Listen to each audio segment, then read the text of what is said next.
ప్రభుత్వ నిర్ణయం వల్ల 85,350 మంది విద్యార్థుల భవిష్యత్తు నాశనమవుతోందని జనసేన నేత నాదెండ్ల మనోహర్ ఆరోపించారు. సిబిఎస్ఈ విద్యార్థుల భవితవ్యంపై నాదెండ్ల సీరియస్ కామెంట్స్ చేశారు.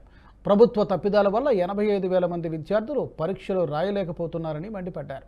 సిబిఎస్ఈ స్కూళ్లలో చదువుతున్న విద్యార్థుల పరీక్షల నిమిత్తం ప్రభుత్వం కట్టాల్సిన ఎగ్జామినేషన్ ఫీజు ఇప్పటివరకు కట్టలేదన్న ఆయన ఈ మొత్తం సుమారుగా 2 కోట్లకు పైగా ఉంటుందన్నారు. విద్యార్థులను గ్లోబల్ సిటిజన్స్గా మారుస్తున్నామంటూ వారి జీవితాలను ఏపీ ప్రభుత్వం నిర్వీర్యం చేస్తోందని ఆగ్రహం వ్యక్తం చేశారు. అంశాలపైన సమగ్రంగా ఆలోచించి శాఖల్లో ఉన్న సమాచారం తెప్పించుకుని ప్రజలకి న్యాయం చేసే విధంగా రెస్పాండ్ అవ్వమని ఈ సందర్భంగా నేను కోరుతున్నాను. అంతేగాని కేవలం రాజకీయంగా లేకపోతే వ్యక్తిగతంగా 4 మాటలు అనేస్తే ఇంకా ఎక్కువ రోజులు లేదు మీ ప్రభుత్వం.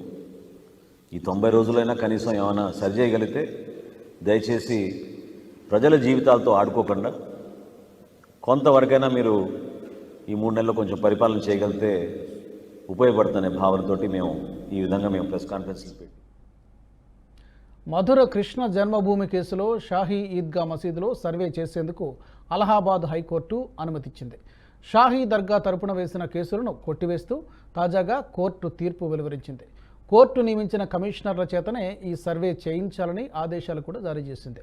అందుకుగాను కమిషనర్లను హైకోర్టు నియమించనుంది. అయితే సెప్టెంబర్ 24, 2020లో లక్నోకు చెందిన రంజనా అగ్నిహోత్రి మరో 6 కలిసి 17వ శతాబ్దానికి చెందిన షాహీ ఈద్గా మసీదును కృష్ణ జన్మభూమి ట్రస్టుకు సంబంధించిన 13.37 ఎకరాల్లో ఉందని, అందువల్ల దాన్ని ఆలయ కాంప్లెక్స్ నుంచి తొలగించాలని పిటిషన్ దాఖలు చేశారు. ఈ కేసుపై వివిధ కోర్టుల్లో ఉన్న పిటిషన్లను తీసుకుని తాజాగా అలహాబాద్ హైకోర్టు తీర్పునిచ్చింది.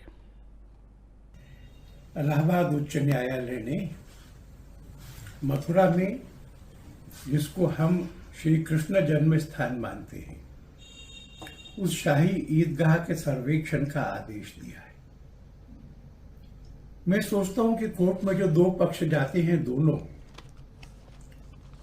सत्य की जीत चाहते होंगे, इसलिए मैं नहीं समझ पाया कि मुस्लिम पक्ष को इससे क्या विरोध था।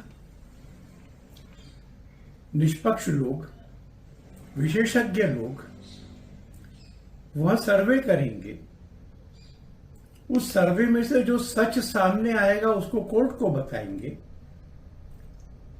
और कोर्ट को उससे सुविधा होगी कि वो निर्णय दे, न्याय करे। फिर भी इसका विरोध हुआ था। आज कोर्ट ने फैसला किया है। मैं मानता हूं कि सत्य और न्याय के पक्ष का ये फैसला है।